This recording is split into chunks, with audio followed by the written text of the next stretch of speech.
Hello, my name is Christina Beardsley, and this is the video for my student tutoring, and I'm going to talk to you about how that went. So the student that I worked with, he is in first grade.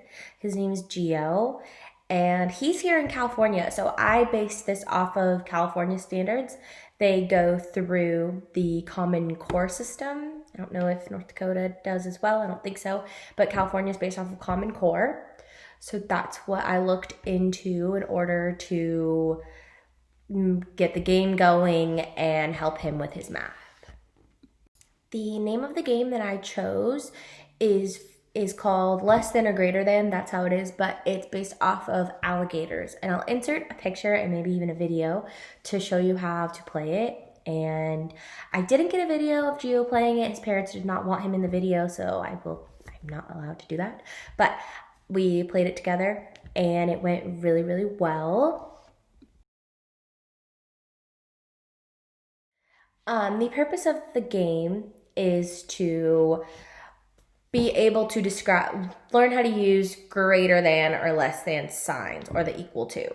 So we use that. So the game lets you use alligators, and they would put two numbers up. So say 2 and 3, and then you choose the alligator which mouth is correct. So that's how we played it.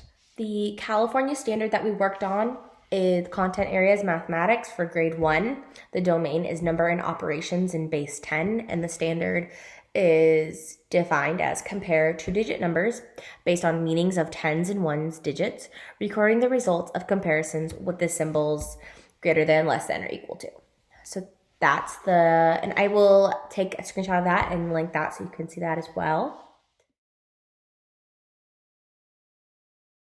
I chose this game because it's simple and the graphics were very good. This was an easy way to keep him interested, and he really liked that it was alligators, and I felt as though he's a little bit behind, and so this wasn't too challenging for him. But he was able to gain confidence with this, and it wasn't too easy as well. He needed my help, and we talked about numbers and the differences between them, and this game really let us explore that a little bit more with him. My experience with the student went very well.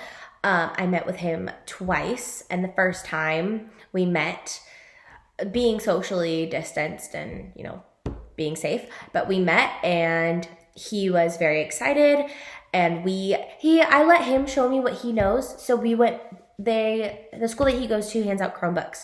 So we went on a couple of their websites. So I think it's called Dreambox,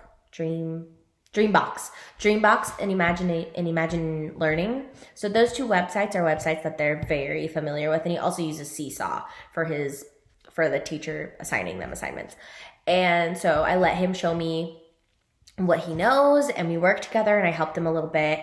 And it seemed he was a little bit behind, and so I wanted to choose something. He was working on this type of thing at this standard at the time. So this was something that he needed help with. And so then for the next time I came and we sat down, and he was a little bit more comfortable with me. He was a little bit more open and asking me more questions. And we were able to work together better, and I showed him the game and he really liked it. And I think this really helped him. And I think we're actually going to be setting up more time for me to tutor him. I think he really enjoyed it, and this was going to be a regular thing, so I was able to really help him.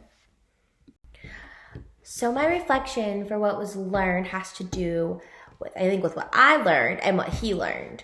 So it was very interesting to work with a student one-on-one, because in observation hours, I'm helping and dealing with 25 to 30 students at a time. And so working with one student was really interesting. It was a much better experience because I was able to help. All my attention was able to be towards him.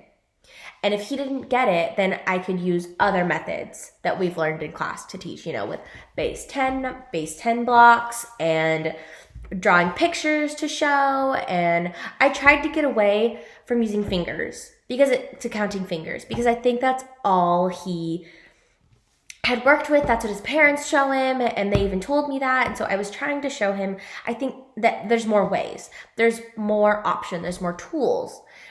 And so I really liked that, because if a tool didn't work, then we would try another one. You know, we would draw pictures, and if pictures weren't working, we would use blocks, because he does have blocks, so that was nice, so we could use them.